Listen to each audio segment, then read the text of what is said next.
Good afternoon, everyone. Welcome in this breakout session. I hope you had already a fantastic next experience so far. Maybe you've seen already some inspiring demos. Maybe you had already some stimulating discussions with partners or peers. Now, in this session, we are going to talk about co-creation. And it's like the word it says, it's about creating together with Proximus, with our partners. My name is Tisaun, and I'm a business innovation manager at Proximus. And I have the joy to talk a lot on innovation, on emerging technologies, and on co-creation together with our partners. And today, I will be your host for this session. There are still people entering, so okay. So today, I will be the host for your session. And like I said, we will talk about co-creation, and I will not do this alone. I will do this, how could it else, in co-creation with 3 special guests. With 3 customers with who we do some co-creation projects together.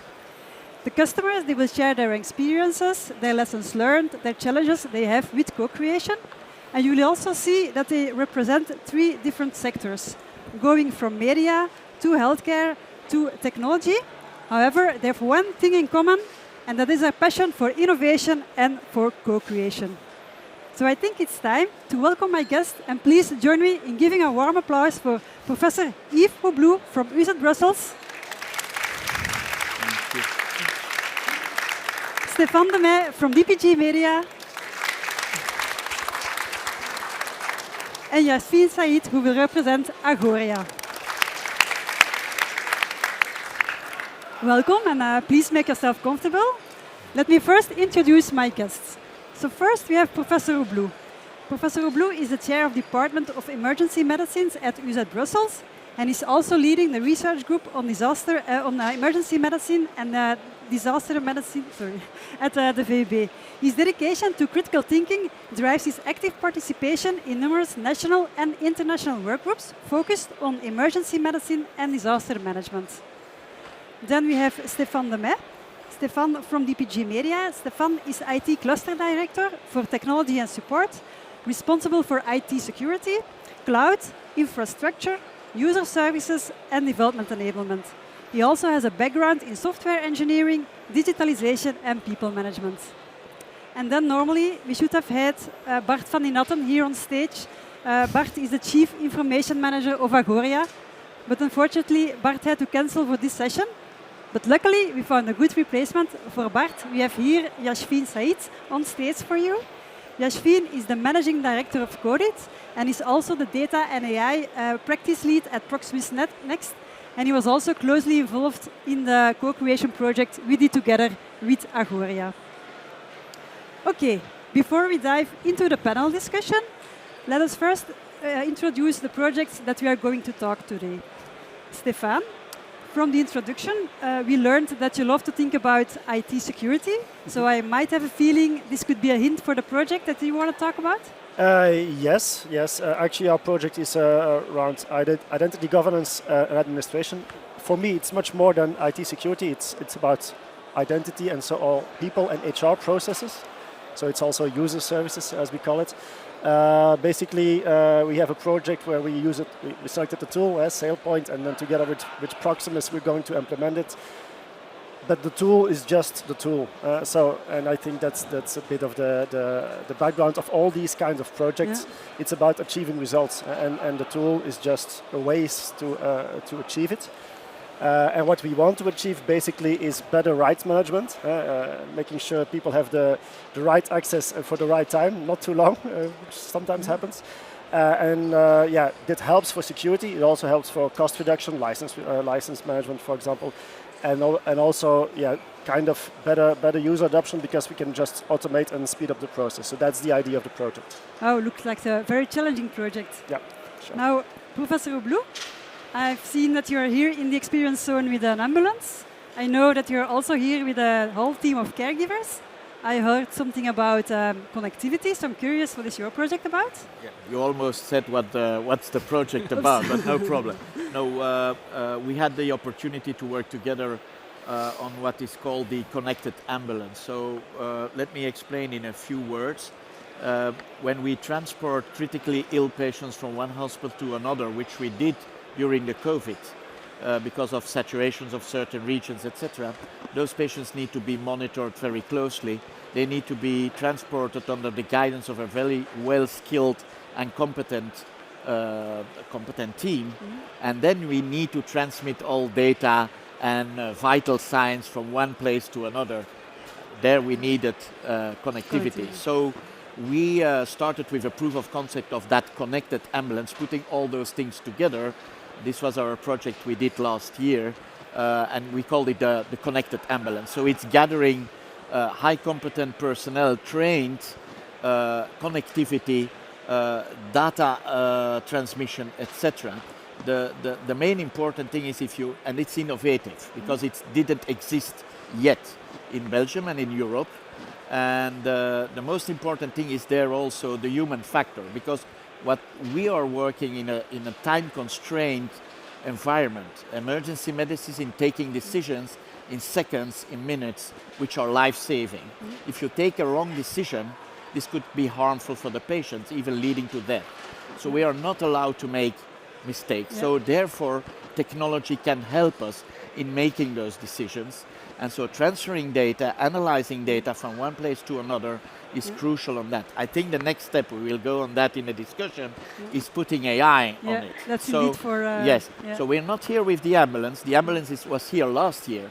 We are here with a rapid response car, which is called in Belgium the Mug or the Smur. And we are now thinking about, this is a new proof of concept. That's maybe for the next thing. So let's discuss. And that's actually why we are introducing as a university and university hospital innovative research into healthcare to provide a better care. Wow, but it's indeed nice, because actually in this case, by embracing new technology, you could really saving lives. Exactly. Okay, thanks. Yashfeen, could you introduce the project that we did together with Agoria? So yes, we worked together with Agoria, because Agoria had really a vision to transform a bit their business model towards hyper-personalization. That was really their vision going forward. And one of the building blocks of that one was a data and AI stream. So together with Agoria, we have really a focus project on data and AI to define together with them, with the business, with IT. We also took Microsoft with us, Codit, ADA, to really explore AI use cases together, really from a step in getting to know AI to really defining use case together and building an MVP and a real AI project together. So this was the project with Agoria. Okay, great. Also nice to see that co-creation could indeed also help in exploring and detecting AI opportunities. Correct. So maybe as a summary, we have 3 projects here, one on IT security, one on connectivity, and one on AI, artificial intelligence. I think these are the main top priorities of any IT department at this moment. Okay, thank you very much for this introduction. Let's move on to the panel discussion. So as in any panel discussion, I will ask you some questions and you will get the possibility to answer on the different questions and topics. We also have a timekeeper there, and he will give us a sign when you are talking too much on a specific topic, so please be aware. So the first topic that I would like to cover is the general experience you had already with co-creation. So Yashfeen, maybe for Agoria, could you explain why Agoria has chosen for an approach for co-creation and a hackathon? So Agoria and Proximus Next had already a very strong relation together, and they really looked at Proximus Next to transform a bit the relation from a managed service supplier to really a managed service partner. So they really found partnership super important in that relation. And within that partnership, they also want to co-create their IT roadmap together, bring together people from the business, people from IT, and people from external together. So that's what we did together with them, and it really gives some additional value to the discussion, because first of all, we could bring in some technological input to them. Well, what is AI? What are the possibilities of AI? Together, we also learned a bit about each other's processes, challenges that we have. So also we as Proximus Next could learn a bit better the challenges of the customer. Also, the customer Agoria could much better understand how we approach things. So we shared a bit methodology with each other. And last but not least, very important is cultural alignment, to really get to know each other better, because in co-creation, you're really working together, failing fast on certain things, embracing ambiguity together. And we really thought that for AI and trying to do something in AI, co-creation and hackathon is a very good setup. Nice, okay. Now, Yves, what about the maturity at your hospital and your department? For us, co-creation, like we did in the project on the ambulance, was not new. Personally, for the emergency department, we had back in the 90s already a co-creative project on transmitting ECG, electrocardiographic analysis from patients outside the hospital to the emergency department, and then hence to the cath lab, where they interfere for treating patients with heart attacks. So that was the first step where we co-created with a business partner, with industry, on how to transmit that signal. A second project was on telemedicine, where in another setting, not the heart attacks, but the strokes, so the cerebral attacks, there we used we worked together with companies and so on, co-created a system, what's called telemedicine or telestroke. And then came the next step, which we did last year, where we were trying to find, okay, industry is there, technology there, but how can we get the things connected and transmitted? And that's the reason why we came to Proximus, for example, to get that connectivity. Okay, thank you, nice. Stefan, is this something that you recognized at DPG Media? Yeah, sure. I remember when we first talked and you asked me about co-creation project, and I said, what kind of project? Because for us, basically, that's a given. We just call it a project. Co-creation, that's a given for us. And why we do that is because what we want to achieve in such a project, this one, but others as well, basically we miss capacity probably at that point, because we want to start something, so we need extra hands or brains, let's call it, because I think that's a better word. And we maybe miss some expertise about a certain product or a certain service which we don't have. And we want just to work together. So we just want to work as one team. And so, like I said, that's the co-creation part. And for us, it's not that it's not that big a change, because that's basically how we work internally as well. And the same kind of challenges apply. And we just expand it for a certain amount of time for a certain project by working with a partner, and we just continue with the way of working we want to have and we already use, and then we just do it with a partner. It sounds very simple. It's not always that simple, but the principle is very simple. Okay, but indeed we can say, I think, that at DPG Media co-creation is not new. It was already part of your culture. Yeah. Okay.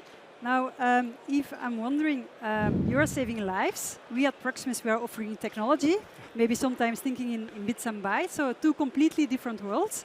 So I'm wondering, how did incorporating external technical help you in building your project? I could talk about 30 minutes on that, but let's be brief. So for 2 points, for me, first, the connectivity was there. That was the main issue to work together. But then in a second phase, you brought up new ideas, new technologies. We were talking also about the connectivity, but also the augmented reality factor in that. So bringing the image from the ambulance inside the hospital and vice versa. So you brought us in contact with companies that are providing those AR glasses, etc. So this was a second added value. The third one is the dynamics you brought. We are in a hospital, we work like a company, but our product is the patient. The process is the same as in business, but the dynamics are different. And for me, this was 1 + 1 = 3. So this was the added value in that co-creative thing. So 3 domains. Okay, great, thanks. Stefan, is that also how you see it? Yes. Well, I'm looking at more from the process point of view, or the teamwork point of view. So like what I said before, the co-creation project basically is just the same things that are important than working together within a company, across teams, across departments. And so basically, I will also mention 3 points. There are 3 things that I think are important. First of all, you want to work as one team, and so you want to work towards one goal. So you don't start with talking with your partner about what you're going to do. No, you talk about what you want to achieve. Right? Yeah. That's everybody needs to have the same context. Everybody needs to move towards the same goal. Secondly, you need trust. So you need to get to know each other. You need openness. You want to avoid getting into a kind of supplier client dynamic. And also, you want to have open communication. So try not to move through project managers that only work can talk to each other, and everybody needs to work with. So you need open communication lines, and that's actually the third part is actually the easiest. You need to also enable that through tools. Just make sure that you can either virtually or physically meet each other, work together. And basically, that's what you need to do, and then you can what Professor Hubloue said. You can have the 1 + 1 is 3, where you can think together, like what I said before. Have more brains thinking about achieving the same goal, and that's basically what you want. That dynamic is what you want to enable. Yeah, I understand. It's really indeed collaborating internally and externally as one team with one goal. Yeah, exactly. Okay, great. Yashfeen, maybe something you want to add on that one? Yeah, I've not a lot to add in all honesty. But I think what we also try to do is, or we try to offer kind of a methodology, kind of an outside-in view to things, because I think that's an added value, to try to see if we see certain challenges from other industries, to try to inspire a bit, not only on a technological point of view, but also on a business point of view. That's, I think, something we can really help with. And last but not least, I think also looking at the problem a bit holistically, because especially in the field of AI, there's a lot to think about if you want to do an AI project. It's not only about the AI use case, it's about what's the best technological model, what's the best infrastructure to put it on, what's the best large language model to use. Have you thought about security? Have you thought about the EU AI Act that you have to comply with? So we try to really open up the discussion and about a bit triggering new discussions also during that phase, because I think it's also an important thing that we have to do together. Okay, thank you. Now, if I can imagine that you're working together with a technology partner, that you also have to think about change management. How did you tackle that one? That's a big thing, important aspect you are mentioning. And I just asked to put those slides on the screen, just one slide to explain. Change management is resistance. And actually the solution for that is resist the resistance. But if you do that way, then you will fail. So what we try, and especially in emergency departments, people are, and I think it's usually also applicable for other sectors, is people work in their comfort zone. Now they think if you bring in new technology, they will go out of their comfort zone. They have to learn new things, etc., etc. So we just use this kind of exercises, saying, okay, on the left slide, we asked our people to say, listen, try in 30 seconds and find the connection 2, 3, 4, and so on. After 30 seconds, we asked them, how far did you get? We will not do the exercise here because of sake of time, but they went up to 24.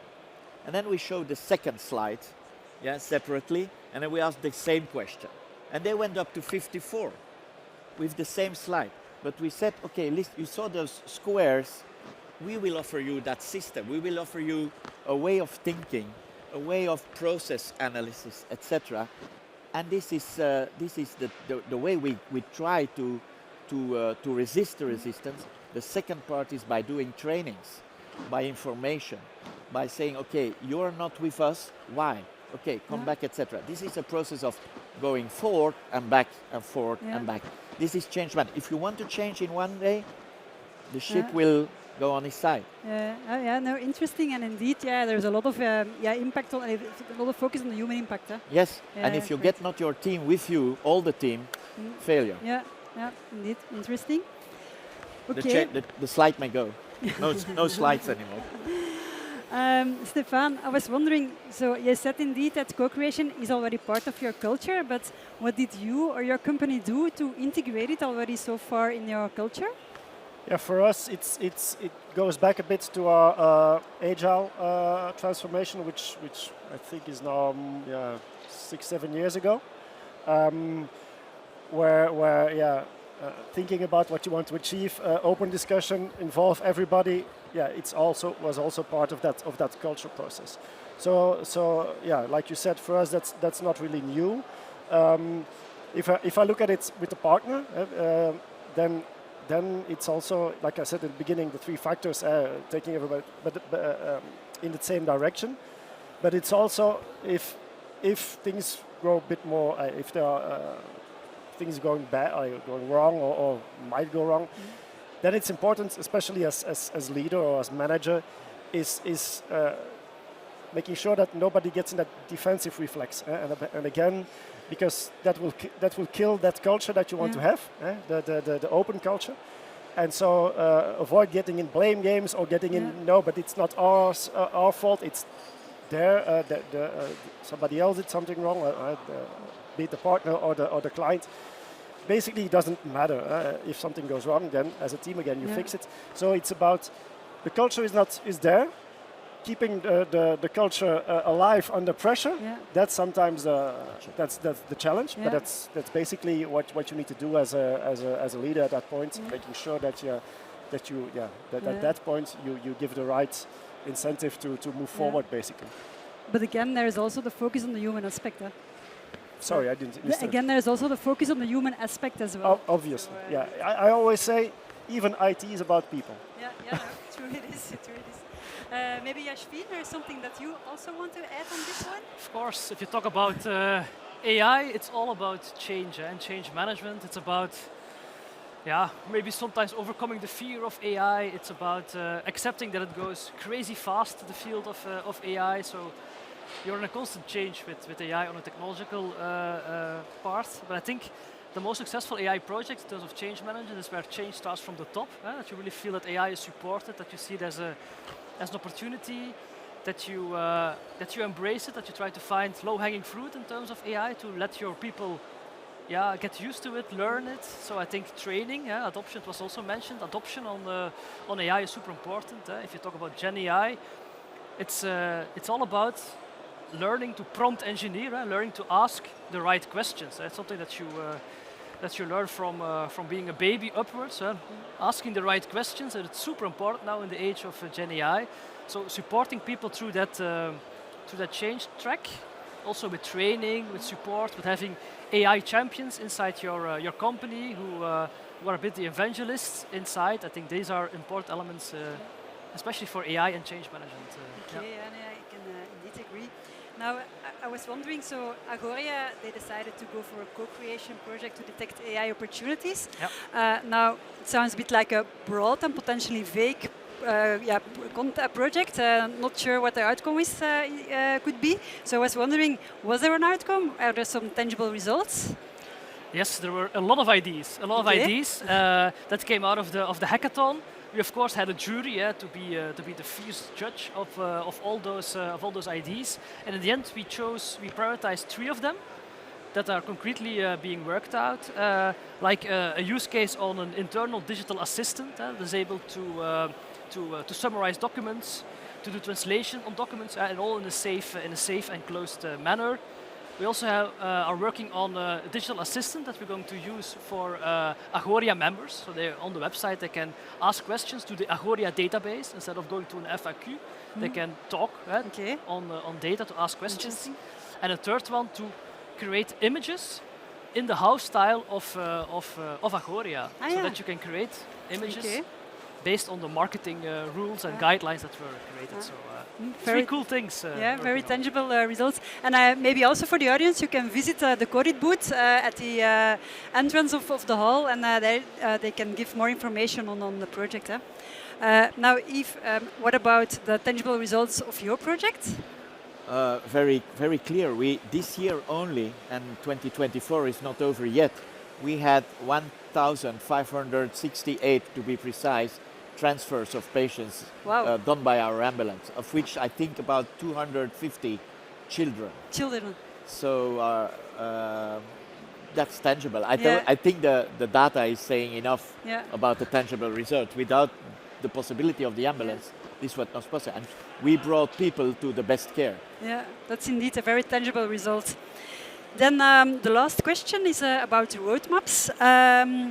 Yeah, Stefan, so yeah, co-creation was already part in your culture. Are there maybe things that you want to change or add or test or? Not really. Obviously, we want to continuously improve, but the basic principles for us work, and we will just keep using them. The project itself, we are still at the beginning, so we I think it's 1-2 years going ahead. And what we do, didn't mention it yet, but that's not new for us. But what we typically do is, like I said in the beginning, we do the co-creation with a partner because we need extra brains or extra at the beginning. Eventually, what we want is have solutions which we can maintain ourselves. We have a pretty big IT department. We're lucky in that situation. So eventually, we do. It's also about transferring of knowledge and then reducing the team again and move to an operations phase, let's say, and then start a new co-creation project for another in another domain or for another question that we want to ask. And so that's basically a repeating cycle. Okay, yeah, looking forward. Yeah. Then Yves, maybe for you, because we know there is a drone flying over here. No worries, no worries. If the drone has no bad intention, then it's okay. No, I was wondering, so the Ambulance of the Future is launched now. Does it mean that you're now focusing again on your patients? Or maybe you also have other plans for innovation and co-creation? We always focus on the patient. No, joking. No, of course, we actually, by the Ambulance of the Future, that project, innovative project, bringing technology together in healthcare, actually I set up with a group of enthusiastic people that are here, a innovation division within the department. Also in the hospital, there is an innovation culture with a structure, etc., setting up and so on. So now we are going ahead for the future. So we are here, and please visit our booth. We'll see in real time. What we are doing now is the connectivity bringing to the daily operations. So not in an ambulance between hospitals, but between the street and the hospital, receiving hospital. So in the first, it's called first line. And then I think we should talk to Yashfeen in another step, is getting how can we get AI on those things and help us in decision making in time constrained situations. And that's why we are here. And that's why we are to here. make connections. Okay. Yeah. So maybe visit us next year when we have that third step. Okay.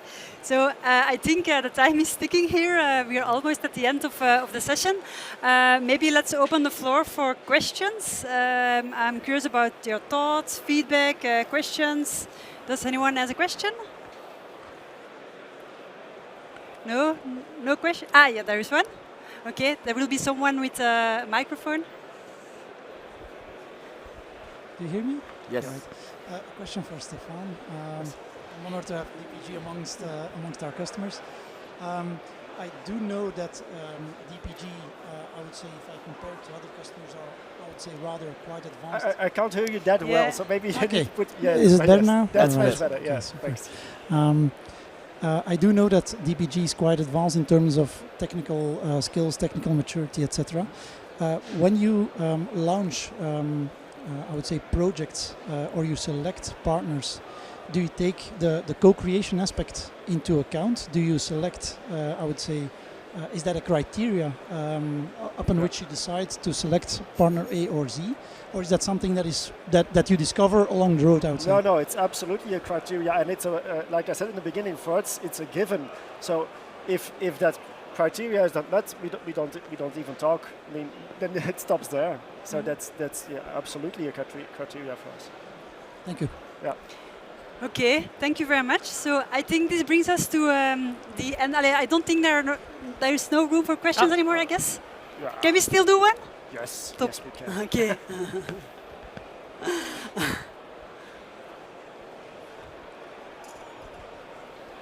Hello, I have one question for Yves. The project you talked about, I think it's very interesting. Is it only in your hospital, or is it also rolled out or foreseen to rolled out in other hospitals? At this moment, very good question, thank you. At this moment, the connected ambulance as it's created now is only existing in our hospital. But of course, we had a launch event with press, etc. last year in June 23, and a lot of other partners, other hospitals came and looked at, etc. So the problem is like, okay, it's bringing technology there together. That's not the big issue. The big issue is finding the money. That ambulance is very costly. The second thing is your training of your personnel to work with that new technology in a specific environment is also costing money and time, human time. But we had the interest from the Ministry of Health in Belgium to see how we could take this to the next level and maybe enlarge this project from one hospital to others. And now with the proof of concept, the POC we are presenting here, we are taking that next step actually to scale up the knowledge we built, the experience we built, and to put this on the market for other actually all in the benefit of the patient care. Mm-hmm. So it's a slow process. It's about money, it's about time, and it's about training of people. I think it's that an answer on your question. Thank you very much. And maybe, who knows, next year, I think next it's full of connected ambulances here. Yes, okay. An AI-powered mosquito. Yeah, indeed. Okay, this brings us to the end of the panel discussion. I found it very refreshing and very inspiring. Maybe as a conclusion, some key takeaways. So first of all, something that I see in all of your projects, that it's super important to think about the human aspect. Go for an open communication, give people the responsibilities, and explain why you are doing the things that you have to do. Then something else is also wise to start with a proof of concept or an MVP. Don't build the Rolls Royce from the start, but start with something small to keep it in time, to keep it in budget, and grow as you get more experience. And then last but not least, and you told it also already, something that I admire particularly in all of your projects, that you can see that 1 + 1 is sometimes 3. By adding the domain knowledge that you have in your companies with the technical expertise that we have at Proximus, you see that the potential for innovation is much, much bigger. And with those wise notes, I would like to thank my speakers, my guests. Thank you very much for these inspiring words. Thank you, my audience, for listening and for participating. And I wish you a very nice continuation of the day. Proximus Next. Think possible.